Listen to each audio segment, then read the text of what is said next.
രാഷ്ട്രീയ കേരളം ഉറ്റുനോക്കുന്ന മറ്റൊരു തെരഞ്ഞെടുപ്പ് പോരാട്ടത്തിന് കളം ഒരുങ്ങുകയാണ്. 3 മാസങ്ങൾക്ക് ശേഷം കേരളം വീണ്ടും പോളിംഗ് ബൂത്തിലേക്ക് പുറപ്പെടാൻ തയ്യാറെടുക്കുകയാണ്. പ്രത്യേകിച്ച് ഈ തെരഞ്ഞെടുപ്പ് എന്നത് കോൺഗ്രസിനും CPIM-നും അതോടൊപ്പം തന്നെ BJP-ക്കും കേരളത്തിലെ മുഖ്യധാര രാഷ്ട്രീയ പാർട്ടികൾക്ക് എല്ലാം തന്നെ ഏറെ നിർണായകമാകുന്ന ഒരു തെരഞ്ഞെടുപ്പ് എന്നാണ് വിലയിരുത്തുന്നത്. ഇടതുപക്ഷത്തെ സംബന്ധിച്ചിടത്തോളം മൂന്നാമതും അധികാരത്തിൽ ഏറുന്നതിനുള്ള സുവർണ അവസരമാണ് ഉള്ളത്. അങ്ങനെയെങ്കിൽ അത് ചരിത്രമായി മാറും.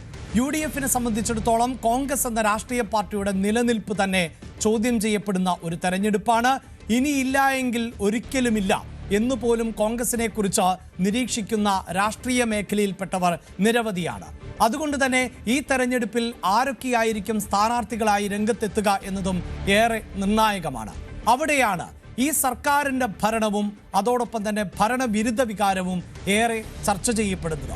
പ്രത്യേകിച്ച് തദ്ദേശ തെരഞ്ഞെടുപ്പിന് ശേഷം നിലവിൽ UDF-ന് ഒരു മേൽക്കൈ ഉണ്ട് എന്ന് പൊതുവെ നിരീക്ഷിക്കപ്പെടുന്ന സാഹചര്യം ആണ് ഉള്ളത്.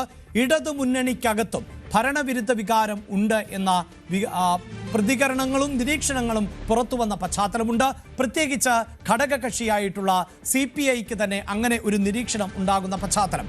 അതുകൊണ്ട് തന്നെ നിലവിലെ മന്ത്രിമാരുടെ പ്രോഗ്രസ് റിപ്പോർട്ട് കൂടിയായി മാറുമോ അടുത്ത തെരഞ്ഞെടുപ്പ് എന്നത് ഏറെ ശ്രദ്ധേയമാണ്. അവിടെയാണ് നിലവിലെ മന്ത്രിമാരിൽ ആരൊക്കെ മത്സര രംഗത്ത് ഉണ്ടാകും, ഒരിക്കൽ കൂടി പോരാട്ടത്തിന് ഇറങ്ങാൻ പോകുന്ന മന്ത്രിമാർ ആരൊക്കെ, പിണറായി വിജയൻ മന്ത്രിസഭയിൽ ഇനിയും തെരഞ്ഞെടുപ്പിൽ മത്സരിച്ചാൽ വിജയിക്കാൻ സാധിക്കുമെന്ന ആത്മവിശ്വാസം ആർക്കൊക്കെയാണുള്ളത്, അക്കാര്യങ്ങൾ പ്രസക്തമാകുന്നത്. അതോടൊപ്പം തന്നെ ഇനി തെരഞ്ഞെടുപ്പിൽ മത്സരിക്കാൻ താല്പര്യം പ്രകടിപ്പിക്കാത്ത നേതാക്കൾ മന്ത്രിമാർ ആരൊക്കെയാണ്. നമ്മൾ ആദ്യം പരിശോധിക്കുന്നത് അതാണ്. ആ വാർത്തയുടെ വിശദാംശങ്ങളിലേക്ക് തന്നെ കടക്കുമ്പോൾ ഏറ്റവും പ്രധാനപ്പെട്ടത് ഈ മന്ത്രിസഭയിൽ ആരൊക്കെ മത്സരിക്കാൻ താല്പര്യം പ്രകടിപ്പിക്കുന്നു എന്നുള്ളതാണ്. ആ ഡേറ്റയിലേക്ക് ഞാൻ വളരെ പെട്ടെന്ന് പോവുകയാണ്. പ്രേക്ഷകരുടെ ശ്രദ്ധ അവിടേക്ക് എത്തിക്കുമ്പോൾ അതിൽ എടുത്തു പറയേണ്ടത് കേരളത്തിൻ്റെ മുഖ്യമന്ത്രി, ക്യാപ്റ്റൻ എന്ന് തന്നെ വിശേഷിപ്പിക്കുന്ന പിണറായി വിജയൻ മറ്റൊരു തെരഞ്ഞെടുപ്പ് പോരാട്ടത്തിന് കൂടി ഇറങ്ങാൻ തയ്യാറെടുക്കുന്നു എന്നത് തന്നെയാണ്. കാരണം അടുത്ത തെരഞ്ഞെടുപ്പിലും പിണറായി തന്നെയായിരിക്കും ഇടതുപക്ഷത്തെ നയിക്കാൻ പോകുന്നത്. മൂന്നാമതും പിണറായി സർക്കാർ എന്നത് തന്നെയായിരിക്കും ഇടതുപക്ഷത്തിൻ്റെ മുദ്രാവാക്യവും. പിണറായി വിജയൻ ധർമ്മടത്ത് നിന്ന് ഒരിക്കൽ കൂടി ജനവിധി തേടാൻ തയ്യാറെടുക്കുന്നു. താൻ മത്സരത്തിനില്ല എന്നും എന്നാൽ പാർട്ടി പറയുന്നത് അനുസരിക്കും എന്നും വിദ്യാഭ്യാസ മന്ത്രി V. ശിവൻകുട്ടി കഴിഞ്ഞ ദിവസം അഭിപ്രായം പ്രകടിപ്പിച്ചു കഴിഞ്ഞതാണ്. അതുകൊണ്ട് തന്നെ നിയമം പോലെ BJP ഉന്നം വയ്ക്കുന്ന ഒരു തെരഞ്ഞെടുപ്പിൽ നേമം മണ്ഡലത്തെ കൈപ്പിടിയിൽ ഒതുക്കാൻ ശിവൻകുട്ടിക്കപ്പുറത്ത് ഒരു പേരിലേക്ക് ഇതുവരെയും CPIM എത്തിയിട്ടില്ല. അതുകൊണ്ട് തന്നെ മുതിർന്ന നേതാവ് ശിവൻകുട്ടി തന്നെയായിരിക്കും നേമത്ത് മത്സരിക്കുക. P. രാജീവ് മന്ത്രി, വ്യവസായ മന്ത്രി കൂടിയായ P. രാജീവ് ഒരിക്കൽ കൂടി കളമശ്ശേരിയിൽ നിന്ന് മാറ്റുരയ്ക്കും എന്ന് വേണം നമുക്ക് അനുമാനിക്കാൻ.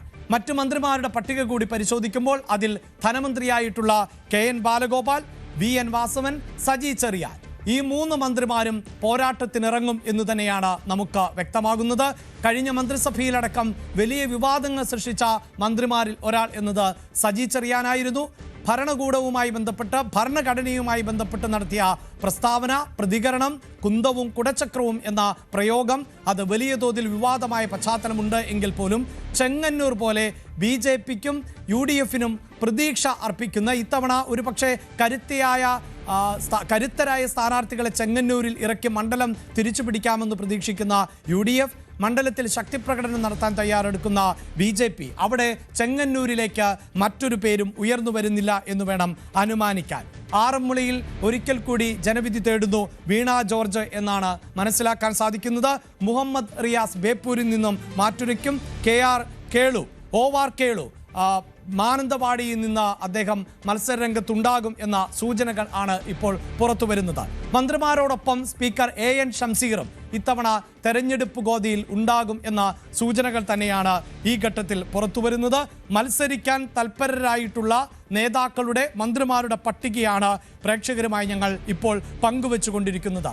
CPI-യിലേക്ക് വരുമ്പോൾ അവിടെ റവന്യൂ മന്ത്രി ആയിട്ടുള്ള K. രാജൻ, ഇത്തവണയും മാറ്റുരയ്ക്കുക തന്നെ ചെയ്യും ഒല്ലൂർ മണ്ഡലത്തിൽ നിന്ന് എന്നാണ് മനസ്സിലാക്കാൻ സാധിക്കുന്നത്. നെടുമങ്ങാട് BJPയും ലക്ഷ്യം വയ്ക്കുന്ന മണ്ഡലങ്ങളിൽ ഒന്നാണ് നെടുമങ്ങാട്.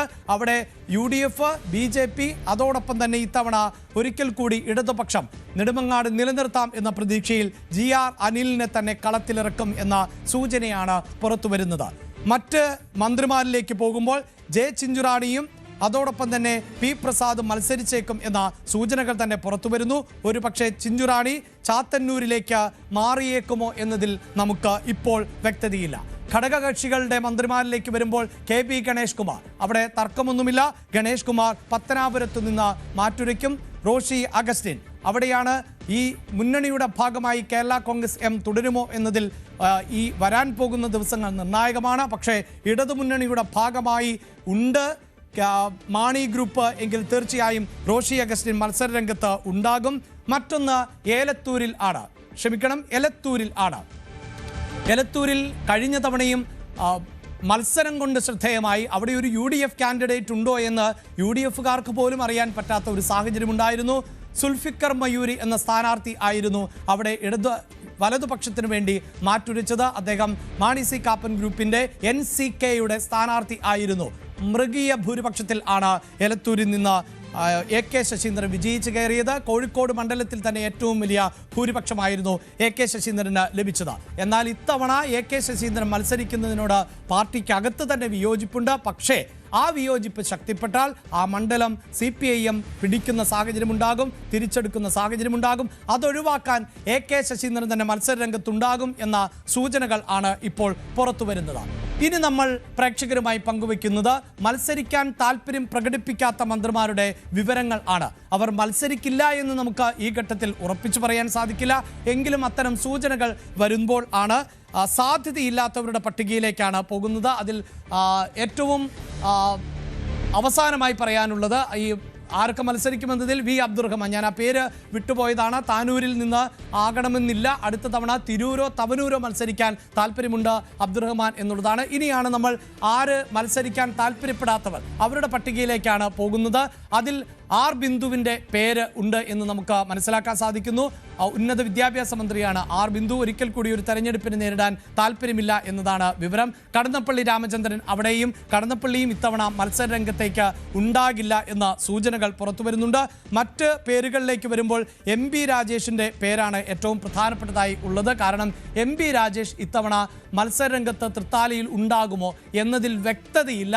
അദ്ദേഹം മണ്ഡലത്തിൽ സജീവമാണ്, അദ്ദേഹം മത്സരിക്കുവാനുള്ള സാധ്യത തള്ളിക്കളയുന്നില്ല. പക്ഷേ MB രാജേഷും മത്സരിക്കുന്നില്ല എങ്കിൽ നിലവിൽ M സ്വരാജ് മത്സരരംഗത്തേക്കില്ല എന്ന സൂചനകളാണ് പുറത്തു വരുന്നത്. അങ്ങനെയെങ്കിൽ CPIMന്റെ ഏറ്റവും മികച്ച വാഗ്മികളിൽ രണ്ടുപേർ മത്സരരംഗത്ത് നിന്ന് മാറി നിൽക്കുമോ എന്നതിൽ സംശയമുണ്ട്.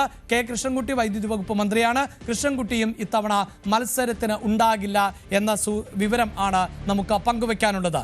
അതെന്തുകൊണ്ടാണ് ഈ മന്ത്രിമാർ മത്സരിക്കുന്നത് അല്ലെങ്കിൽ മത്സരിക്കാൻ താല്പര്യമില്ലാത്തത് എന്നതാണ് ന്യൂസ് ടെൻസ് നമ്മൾ ആദ്യം വിശദമായി പരിശോധിക്കുന്നത്. അവിടെ പ്രേക്ഷകരോട് എടുത്തു പറയേണ്ടത്, കഴിഞ്ഞ തവണ നമുക്കറിയാം ഒന്നാം പിണറായി വിജയൻ സർക്കാരിന് ശേഷം രണ്ടാം പിണറായി വിജയൻ സർക്കാരിലേക്ക് എത്തുമ്പോൾ മന്ത്രിമാരെ നിശ്ചയിച്ചതിൽ അടക്കം ചില മാനദണ്ഡങ്ങൾ ഉൾപ്പെടുത്തിയിരുന്നു. ആദ്യഘട്ടത്തിൽ മന്ത്രിമാരായിരുന്നവരെ പൂർണ്ണമായും ഒഴിവാക്കുന്ന ഒരു സമീപനം ആയിരുന്നു സ്വീകരിച്ചിരുന്നത്. അങ്ങനെ പുതുമുഖങ്ങൾക്ക് അവസരം നൽകിയ ഒരു പശ്ചാത്തലം ഉണ്ടായിരുന്നു. ആ ഒരു പശ്ചാത്തലത്തിൽ കൂടിയാണ് ഇത്തരത്തിൽ ഈ മന്ത്രിസഭയുടെ, അതായത് ഈ മന്ത്രിസഭയിലെ അംഗങ്ങളിൽ എത്ര പേർ മത്സരിക്കും എന്നത് ശ്രദ്ധേയമാകാൻ പോകുന്നത്.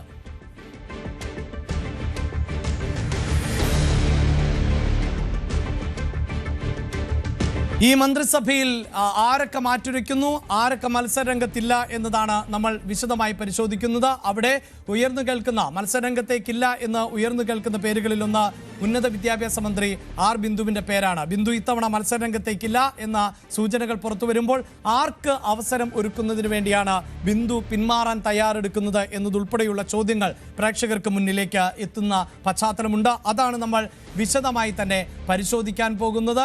അതോടൊപ്പം തന്നെ ഈ തെരഞ്ഞെടുപ്പിൽ, അതായത് ഇടതുപക്ഷത്തെ സംബന്ധിച്ചിടത്തോളം ഭരണവിരുദ്ധ വികാരം എന്നത് ഉണ്ട് എന്ന് UDF ശക്തമായി ഉന്നയിക്കുന്ന ഒരു പശ്ചാത്തലത്തിൽ മന്ത്രിമാർ പരാജയപ്പെടുന്ന സാഹചര്യമുണ്ടായാൽ അത് ശരിവെക്കുന്ന പശ്ചാത്തലം, അല്ലെങ്കിൽ അത് ശരിവെക്കുന്ന ഒരു തെരഞ്ഞെടുപ്പ് ഫലമാണ് ഉണ്ടായത് എന്ന നിഗമനത്തിലേക്ക് ആയിരിക്കും എത്തുക. ഒപ്പം CPI സംബന്ധിച്ചിടത്തോളം നേരത്തെ VS സുനിൽകുമാറിനെ പോലെയുള്ള മന്ത്രിമാരെ മാറ്റി നിർത്തിയ സാഹചര്യമുണ്ട്. അതിനുശേഷം ലോക്സഭയിലേക്കടക്കം മത്സരിച്ച പശ്ചാത്തലമുണ്ട്. CPI ഇത്തവണ പുതിയ മുഖങ്ങൾക്ക് ഇടം നൽകുമോ, അധികമായി നിലവിലെ മന്ത്രിമാരെ അടക്കം മത്സരരംഗത്ത് നിർത്തുമോ എന്നത് അടക്കമുള്ള കാര്യങ്ങൾ ആണ് നമുക്ക് വിശദമായി പരിശോധിക്കേണ്ടത്. എന്തായാലും പിണറായി വിജയൻ സർക്കാരിനുമായി ബന്ധപ്പെട്ട് ഏതെങ്കിലും തരത്തിലുള്ള ഒരു ഭരണവിരുദ്ധ വികാരം ഇല്ല എന്നതാണ് CPIM-ന്റെ വിലയിരുത്തൽ എങ്കിൽ CPIക്ക് അത്തരത്തിൽ ഒരു വിലയിരുത്തലല്ല, മറിച്ച് സർക്കാരിൻ്റെ പ്രവർത്തനങ്ങൾ മാറേണ്ടതുണ്ട്. ജനക്ഷേമ പ്രവർത്തനങ്ങൾ കൂടുതലായി ജനങ്ങളിലേക്ക് എത്തിക്കേണ്ടതുണ്ട്. ഇത്തരം ചില നിരീക്ഷണങ്ങൾ ഉണ്ട്. ആ ഒരു പശ്ചാത്തലത്തിലാണ് ആരൊക്കെ മത്സരിക്കും എന്നതും ആര് മത്സരരംഗത്ത് നിന്ന് മാറി നിൽക്കും എന്നതും പ്രധാനപ്പെട്ടതായി മാറുന്നത്. കൂടുതൽ വാർത്തകൾക്ക് News 18 Keralam YouTube channel subscribe ചെയ്യുക.